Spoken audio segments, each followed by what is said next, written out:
오늘 우리 하나님 말씀 우리 누가복음에서 봅니다. 누가복음 11장 29절부터 32절까지고요. 함께 저와 함께 교독하도록 하겠습니다. 제가 먼저 29절 말씀 읽겠습니다. 무리가 모였을 때에 예수께서 말씀하시되 이 세대는 악한 세대라.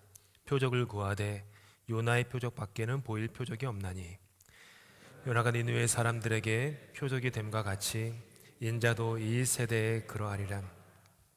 심판 때에 남방 여왕이 일어나 이 세대 사람을 정죄하리니 이는 그가 솔로몬의 지혜로운 말을 들으려고 땅끝에서 왔음이거니와 솔로몬보다 더 큰 이가 여기 있으며 심판 때에 니느웨 사람들이 일어나 이 세대 사람을 정죄하리니 이는 그들이 요나의 전도를 듣고 회개하였음이거니와 요나보다 더 큰 이가 여기 있느니라.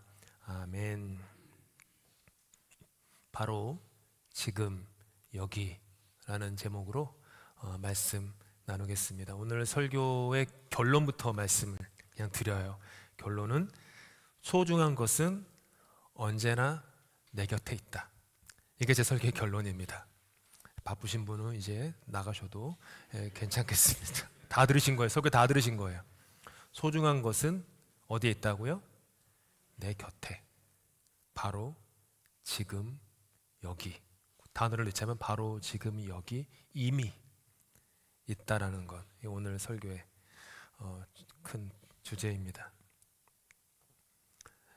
한 번쯤은 읽어보셨을, 제가 전에도 한 번은 가져왔던 건데요. 생텍쥐페리 어린 왕자라는 그 소설이 있습니다. 어린이 소설이 아니라 어른들이 계속해서 손에 쥐고 다시 한번 자신들의 삶을 돌아봐야 될 그런 책이라고 생각합니다. 이 어린 왕자에 보면은요, 이 여우가 이제 어린 왕자랑 이제 친하게 대화를 나누는데, 이 어린 왕자가 어느 별 하나에 외로이 있지 않습니까? 그 가운데 이제 여우가 삶의 지혜를 어린 왕자에게 이렇게 얘기하는 대목이 있어요. 여우가 말해요. 내 비밀은 이런 거야. 매우 간단한 거지. 오로지 마음으로 보아야만 정확하게 볼 수 있어. 가장 중요한 것은 눈에 보이지 않는 법이야. 가장 중요한 것은 눈에 보이지 않아. 가까이 있어서 정작 보지 못하고요. 익숙해서 그저 스쳐 지나갈 때가 인생에 참 많습니다. 해야 할 일이 너무 바빠서, 많아서, 삶이 너무 바빠서. 영어로 이제 표현하면은 occupied 됐다고 얘기해요. 내가 어떤 거에 이렇게 occupied 됐다. 너무 바라서. 근데 또 영어 표현에는 preoccupied 됐다는 말도 있어요. preoccupied는 뭐냐면 이미 벌어지지도 않은 일인데 거기에 대한 걱정과 근심 때문에 이미 내가 그 어떤 생각에 점령당한 거예요. 그런 일이 너무 많죠. 그러다 보니까 정작 가장 소중한 것이 있는데도 불구하고 옆으로 이렇게 치워둡니다. 그러면서 시간은 마냥 그렇게 흘러만 가고 어느덧 인생은 아주 사소한 것들에 길들여져 가죠. 제가 개인적으로 좋아하는 시 중에 정현종 시인의 방문객이라는 시가 있습니다. 그 시가 이런 내용이에요. 사람이 온다는 건 실은 어마어마한 일이다. 그는 그의 과거와 현재와 그리고 그의 미래와 함께 오기 때문이다. 한 사람의 인생이 오기 때문이다.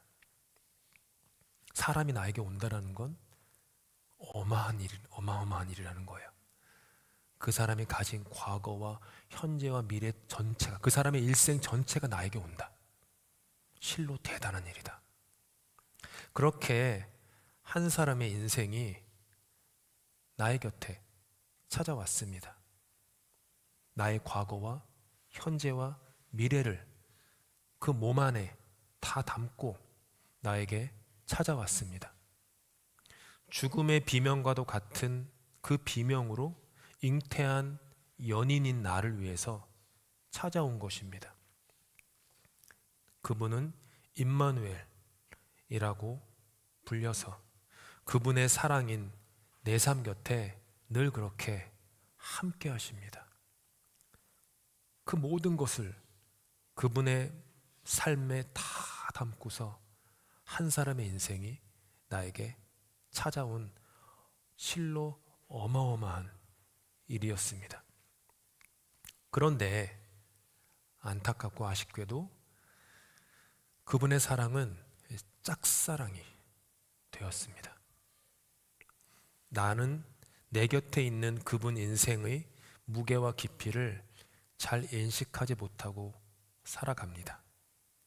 가까이 있기에 그분을 익숙하고 당연하게 여겼고 그 어마어마한 그분의 인생을 옆으로 치워버리고 어떻게 보면 의미 없는 분주함과 반복, 다람쥐 쳇바퀴 도는 것 같은 반복에 내 삶을 내어 던지며 살고 있었습니다.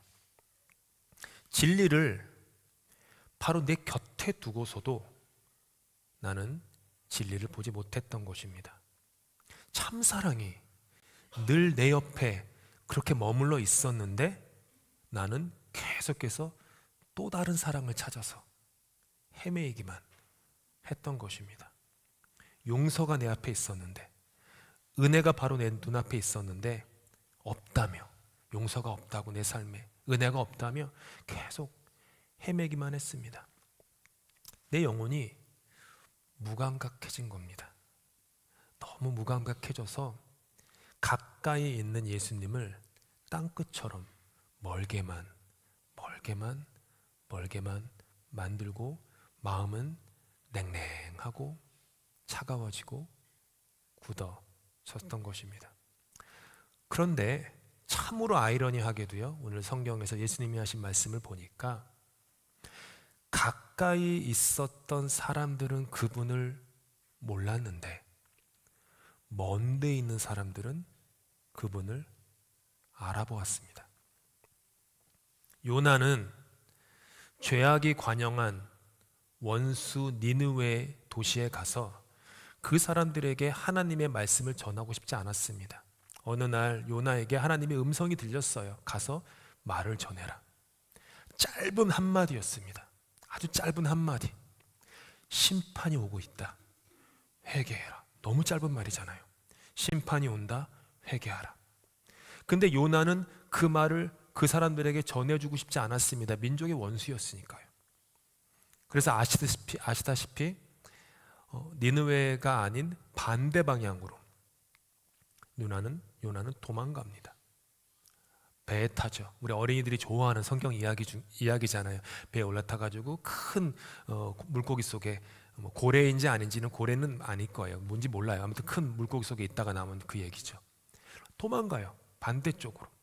그렇게 반대쪽으로 도망갔는데 요나는 하나님의 추적을 피할 수가 없었습니다. 집요하게 하나님이 요나를 추적하세요. 그래서 요나는 마음에 원함이 없는 채로 하는 수 없이 니느웨에 가서 말씀을 전했습니다. 그저 그 짧은 문장 하나 말했을 뿐입니다. 심판이 오고 있습니다. 그러니 회개하십시오. 요나는 그곳에서 어떤 기적도 행해주지 않았습니다. 어떤 이적도 표적도 놀랄만한 일도 아무것도 행하지 않습니다. 단 한마디, 심판이 오고 있습니다. 회개하십시오. 그런데 놀랍게도 니느웨 사람들은 그 고작 한 문장, 요나가 자기의 원함도 없이 그냥 억지로 심지어 막 그 사람들을 향한 열정과 사랑과 긍휼함이 넘쳐서 얘기한 것도 아니에요. 그냥 하나님이 하라니까 하는 수 없이 마지못해서 했던 그 한마디 때문에 니느웨 도시 전체가 눈물을 흘리며 회개합니다. 그들의 눈에는 어떤 기적도 보이지 않았습니다. 어떤 이적도 표적도 없었습니다. 그런데 고작 그 말씀 한마디 한 문장에 니느웨 도시 전체가 무릎을 꿇고 통곡하며 회개합니다. 그토록 하나님의 도성인 예루살렘으로부터 멀리 떨어진 니느웨 사람들이 사실은 하나님의 구원에 가까이 있었던 것입니다. 아이러니죠. 남방 여왕이 있었습니다. 열왕기상 10장에 나오는 여왕으로서 흔히 스바의 여왕이라고 불리는 여인입니다. 스바가 어디냐 하면, 혹은 영어로는 쉬바, 한국말로는 스바라고 하는데, 이게 어디냐 하면은 아라비아가 반도이지 않습니까? 아라비아 반도가 있는데 남쪽 제일 끝에 있는 곳이 스바입니다. 그 나라가 지금의 예멘입니다. 예멘이라는 나라의 왕비였던 거예요. 그곳에서 북쪽 저기 한참 올라가 있는 예루살렘 도성까지는요, 거리가 2,000km였습니다.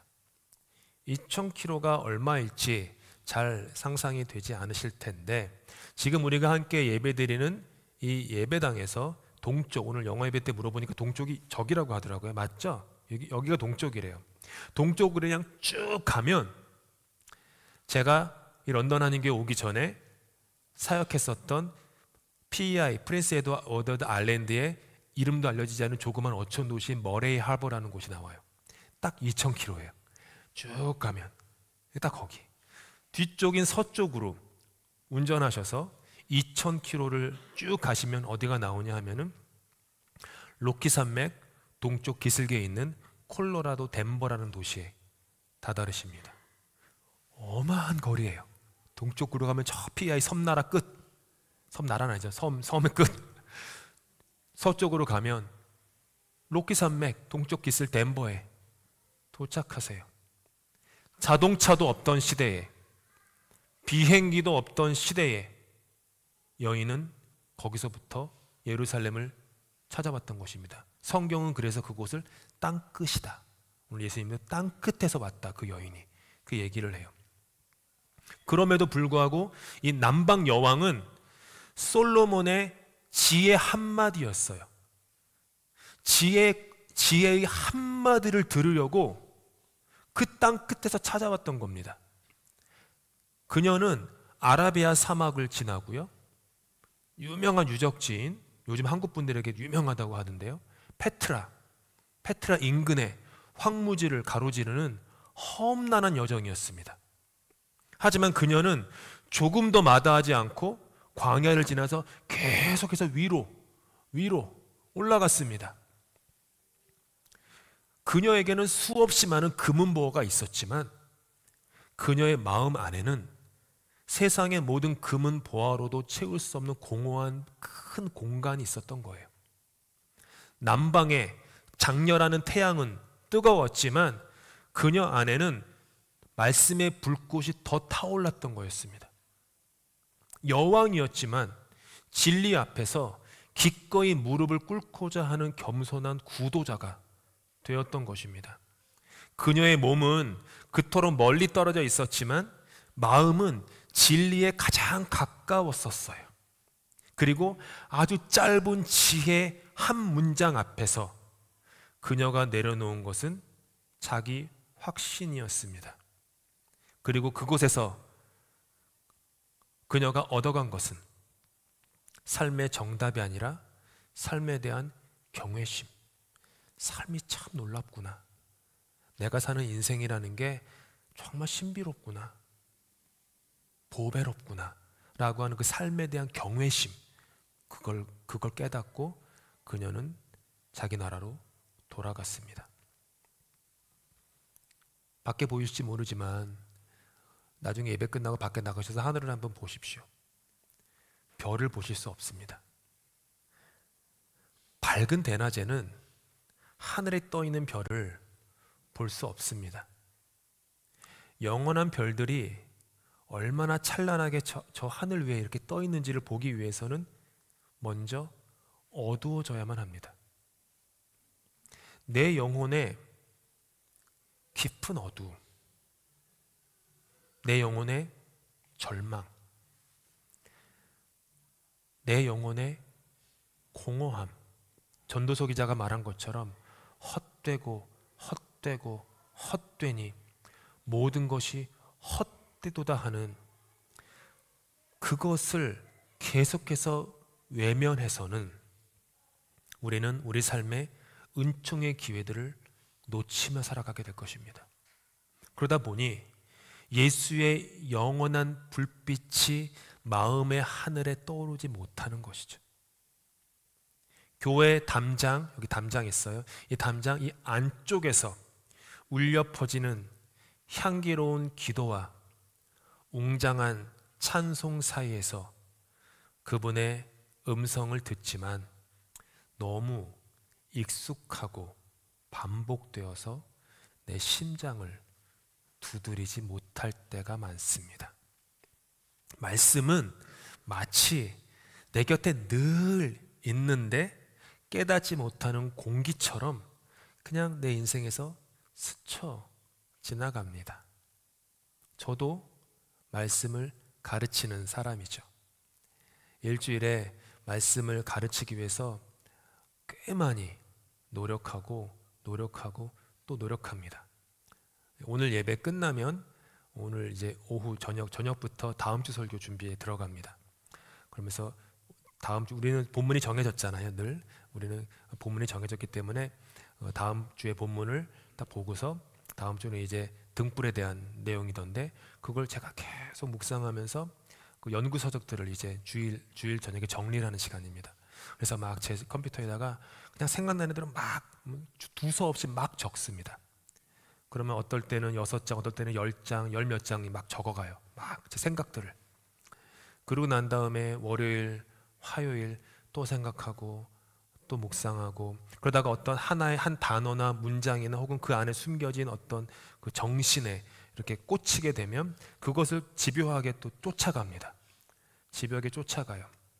그러면서 설교를 쓰고 처음에 설교를 쓰면 굉장히 건조합니다. 좀 학술적이거나 좀 연구적이에요. 그러면 학술적이거나 연구적인 설교가 감동이 안 되잖아요. 별로. 그러면 이제 수요일, 목요일, 금요일, 주일까지 계속 거기서 다듬습니다.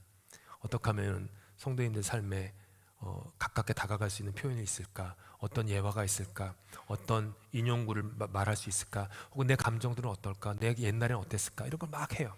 그런데 그렇게 제가 말씀을 공부하고 가르치고 외우고 또 스스로 막 열심히 치열하게 말씀을 보지만 한번 스스로에게 물어봅니다.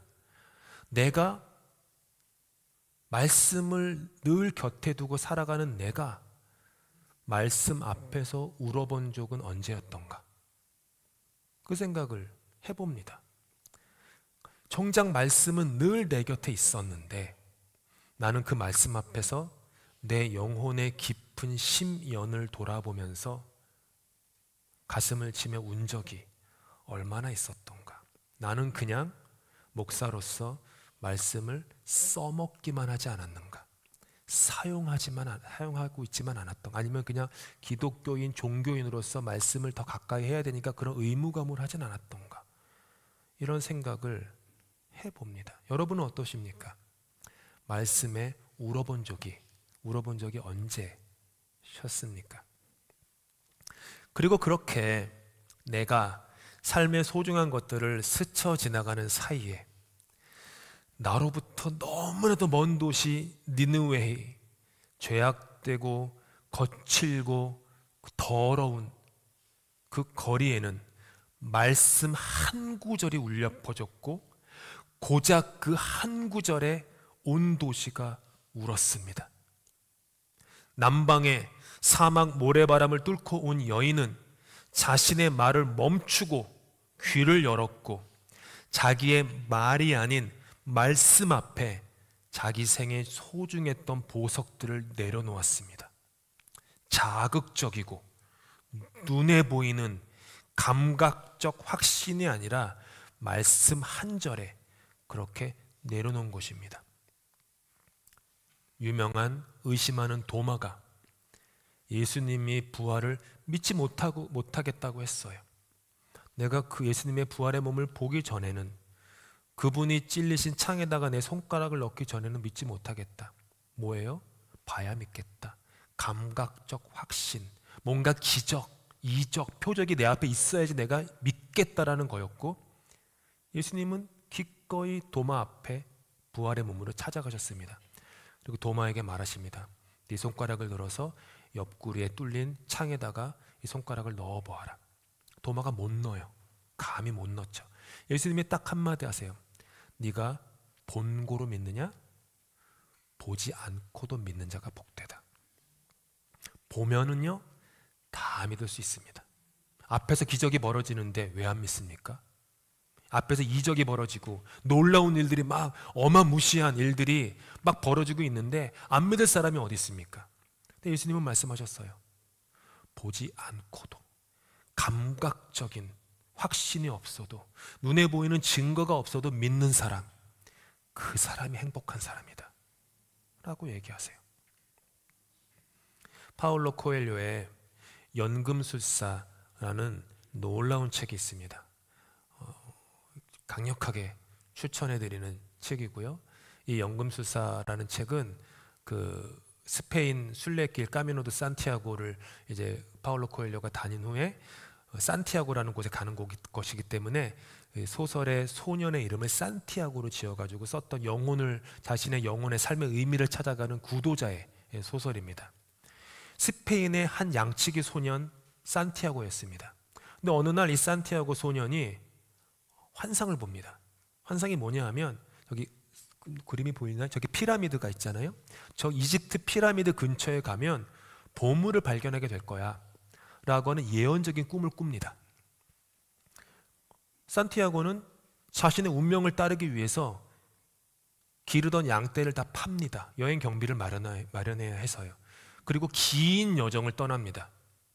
여행 중에 산티아고는 성경에 나오는 멜기세덱 왕을 만나기도 하고요. 크리스탈을 파는 상인을 만나기도 하고요.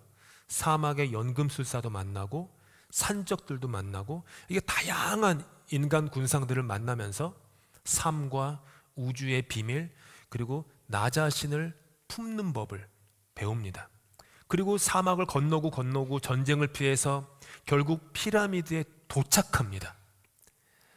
도착한 후에 소년 산티아고 깨달은 게 뭔지 아세요? 진짜 보물은 내가 출발했던 곳에 이미 묻혀 있었다. 그걸 깨달아요. 그 긴 여행을 떠나서 거기까지 갔는데 내 삶의 진정하고 가치 있고 소중한 보물은 내가 출발했던 그 자리에, 그곳에, 그 사람들에게, 그 삶의 환경에 이미 있었다. 그걸로 소설이 끝납니다. 그러니까 결국은 출발했던 곳으로 돌아오는, 자기를 찾는 여정이죠. 내 삶에 가장 소중한 것은 멀리 있지 않고 가까운 곳에 숨어 있습니다. 양치기 소년 산티아고처럼 삶의 여정은 결국 출발했던 곳에 도착해서 늘 있었는데 처음으로 그것을 혹은 그 사람을 진정으로 알게 되는 것입니다. 내 삶을 행복하게 하는 모든 것들은 사실 이미 내 곁에 늘 있었다라는 거예요. 옆에 분들 한번 쳐다보십시오. 특별히 배우자분들은요, 남편분, 아내분 쳐다보세요. 미워도 쳐다보셔야 되는. 여러분 삶의 가장 중요한 사람, 여러분 곁에 늘 있었습니다. 여러분을 행복하게 하는 그 한 사람, 여러분 곁에 늘 있는 것입니다. 내가 눈치채지 못하는 모든 순간들 위에 하나님은요, 사랑을 담아두세요. 이른 아침 아이들의 지친 몸을 일으키는 어머니의 손길 위에, 런던 도시를 가로지르며 날아가는 새들의 날개 끝에, 웃으며 뛰노는, 우리 예배 좀 전에 아이들 막 소리 들렸죠? 웃으며 뛰노는 교회 학교 아이들의 맑은 눈빛에 내가 너를 이만큼 사랑해 라고 하는 하나님의 고백이 숨겨져 있었습니다. 너무나도 지친 하루 일과를 마치고 그제서야 눕는 부모의 무거운 머리맡에 지나치며 밟고 가는 이름 모를 들꽃 하나하나에 삶이 너무나도 고단하고 이민의 삶이 너무 지쳐서 그 옛날에 품었던 잊어왔던 꿈을 이제서야 그 꿈을 향해 조용히 기도하는 그 기도자의 마음 위에 외롭고 고단한 우리의 이민의 뒷모습에도 하나님의 손글씨가 여전히 새겨져 있는 곳입니다. 너를 향한 나의 사랑은 내 삶의 모든 곳에 머물고 있었어. 그 얘기를 하시는 거예요. 동희야, 먼데 있지 않았다. 너를 향한 나의 사랑은 네 삶의 모든 곳에 조용히 숨어 있었어. 가까운 곳에 은혜가 숨어 있습니다. 내 삶 곁에 진리가 감추어져 있습니다.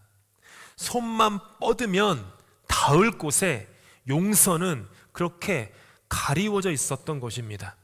우리가 출발했던 곳, 우리가 서 있는 지금 이곳에 우리 인생의 탐험의 끝이 있습니다. 탕자의 비유에 나오는 큰 아들은 늘 아버지와 가장 가까운 곳에 있었지만 아버지의 사랑과 은혜와 용서로부터 멀리 떨어져 있었습니다. 이게 아이러니죠. 아버지 집에 살면서 아버지의 마음으로부터 떨어져 있었던 아이러니. 큰 아들은 가장 가까운 곳에 있었는데 사실은 가장 먼 곳에 있었던 거예요. 그리고 큰 아들은 돌고 돌아서 자기가 출발했던 그곳에 도착해서 다시 아버지를 만납니다. 늘 거기 있었던 아버지, 늘 자기를 기다렸던 아버지, 늘 자기가 돌아오기만을 손꼽아 기다렸던 동생만이 아니라 큰아들인 나도 기다렸던 그 아버지, 바로 그곳에서 바로 지금 여기에 언제나 계셨던 그 아버지를, 그 아버지의 은혜를, 아버지의 손길을 만나는 것입니다. 지난 주일 예배 때 그 기도 시간에 권사님께서 저를 위해 하신 기도에 모르셨을 거예요. 제가 눈물이 왈칵 여기서 쏟아졌었습니다. 그 기도가 이런 대목이었어요. 혹 외로움에 지치거나 혼자라는 생각이 들 때에도 주님의 강하신 손으로 꼭 붙들어 주시옵소서. 이렇게 저를 위해서 기도하셨어요. 지치지는 않습니다. 근데 외로움을 느끼거나 혼자라는 생각이 들 때는 많습니다. 노회는 먼 곳에 있잖아요. 그래가지고 노회원들과 마음을 나눌 기회가 없어요. 피아에 있을 때는요, 그 스코틀랜드 교회, 장로교회, 침례교회 그 목사님들이 다 그렇게 막 함께 만나가지고 차 마시고 밥 먹고 놀고 뭐 이런 걸 많았어요. 근데 여기는 노회가 멀잖아요. 그러다 보니까 없고요. 교회에는 또 오늘 장로님께서도 기도하셨지만은 동역하는 동역자 사역자가 없잖아요. 그러다 보니까 외로울 때가 있습니다. 저는 여러분의 모두의 친구이고 싶긴 한데 또 친구가 아니에요.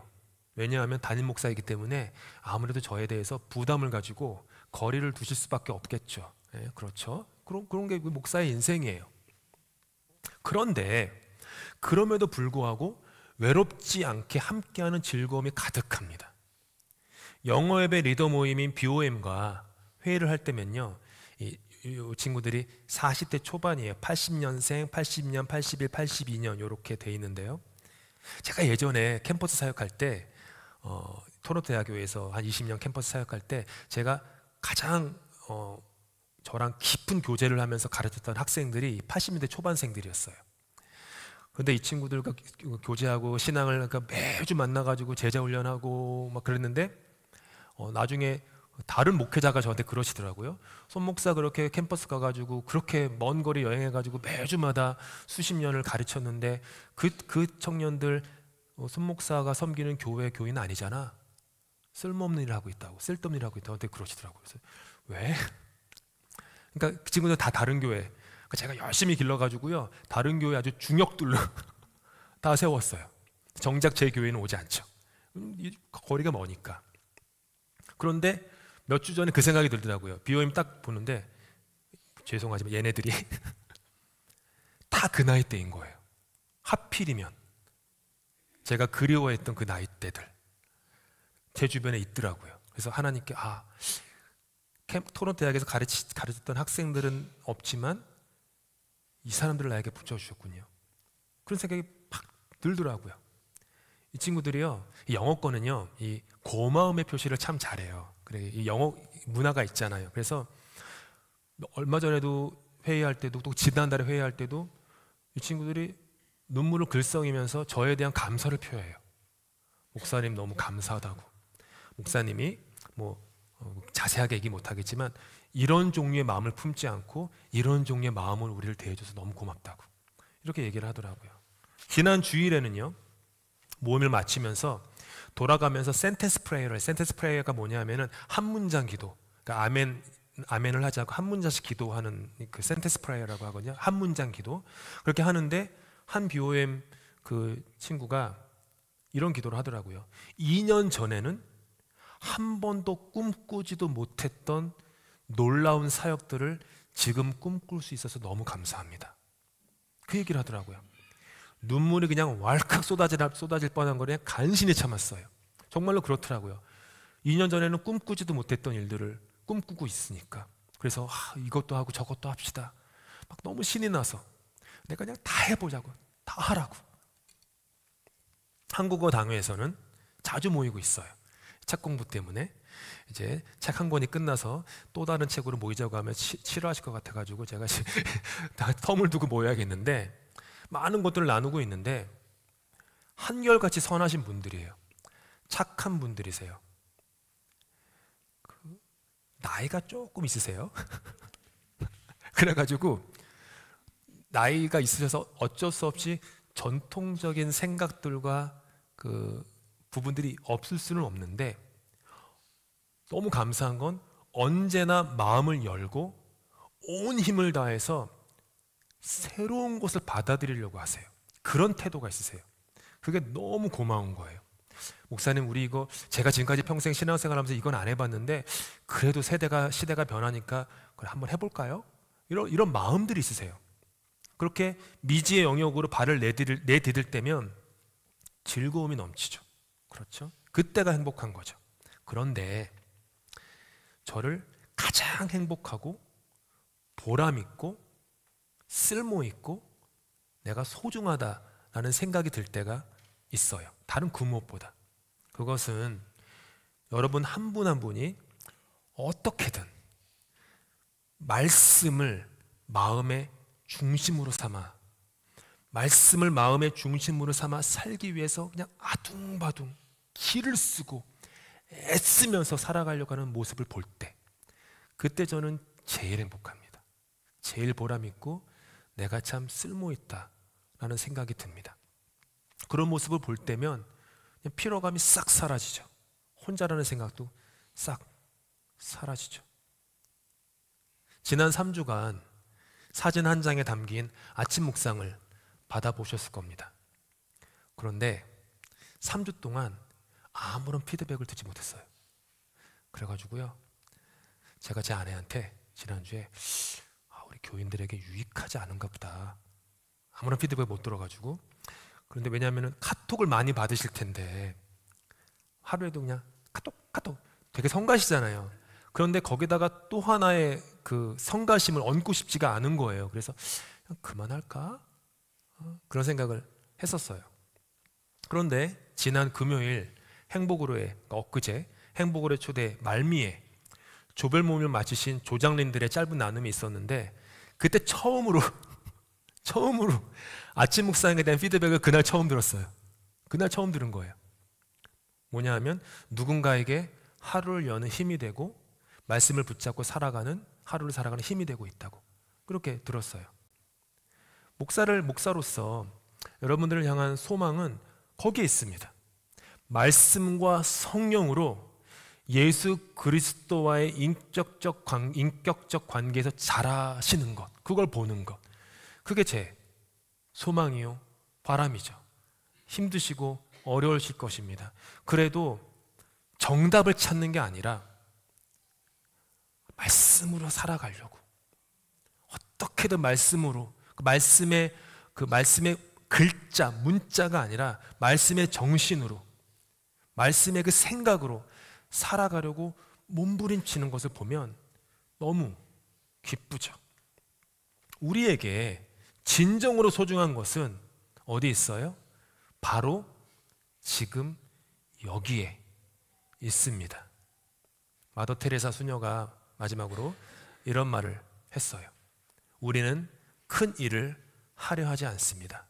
오직 작은 일을 큰 사랑으로 할 뿐입니다. 얼마나 맞는 말인지 모르겠어요. 내 곁에 있는 사람, 앞에 있는 말씀이 작아 보여도 큰 사랑으로 소중히 여기시며 사십시다. 자극적이고 눈에 보이는 기적이 있으면 좋겠어요. 여러분 삶에 기적과도 같은 일이 있으면 좋겠어요.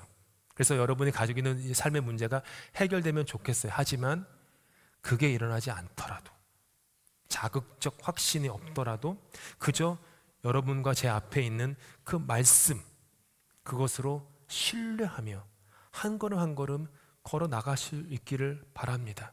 기적이 아니라 작은 순종으로 그 순종의 걸음을 일상에서 실천하며 살아가십시다. 진정한 행복이 어디 있어요? 바로 지금 여기 내 곁에 숨겨져 있습니다. 옆에 분 한번 보십시오. 한번 얘기하세요. 당신이 나의 행복입니다. 그리고 집에 가셔서 아내 되는 분께, 남편께 꼭 얘기하세요. 여보, 이런 얘기 못 하실 것 같은데? 얘기해도 좀 이렇게 좀 간지러워도요, 좀 하세요. 예? 그래야 살아남습니다, 남성분들. 아내에게 꼭 표현하셔야 돼요. 당신이 나의 행복이야. 당신 때문에 내가 너무 행복해.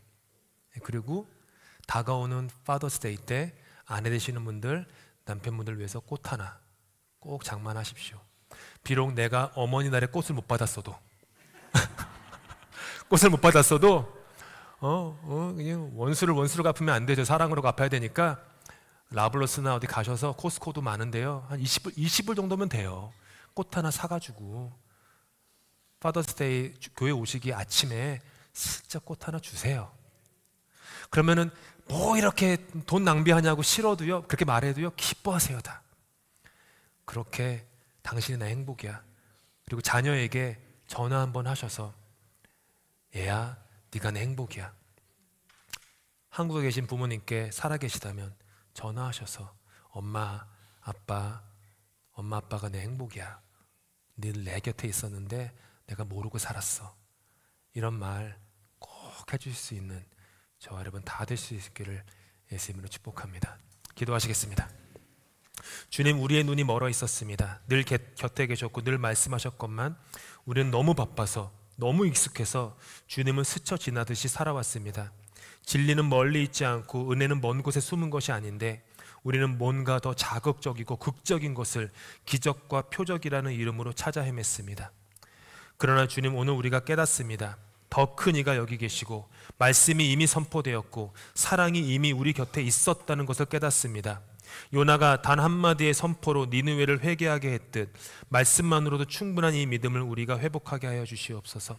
남방 여왕이 먼 땅 끝에서 진리를 향해 광야를 건넜듯이 우리도 영혼의 갈망으로 바로 지금 여기 주님 앞에 무릎 꿇게 하시옵소서. 우리가 찾던 그 사랑은 지금 여기에 있었고 우리가 바랐던 평안도 지금 여기에 있었으며 우리가 피하고자 했던 진리 또한 지금 여기에 있음을 고백합니다. 이제는 표적이 아니라 말씀을 신뢰하게 하시고 기적이 아니라 순종으로 응답하게 하시며 먼 길을 떠나지 않더라도 지금 여기에서 주님을 다시 만나게 하여 주시옵소서. 바로 여기 지금 당신의 은혜가 머무는 이 자리에서 우리를 새롭게 하시고 새로운 한 주를 그렇게 주님 손에 맡겨드리며 예수님의 이름으로 기도합니다.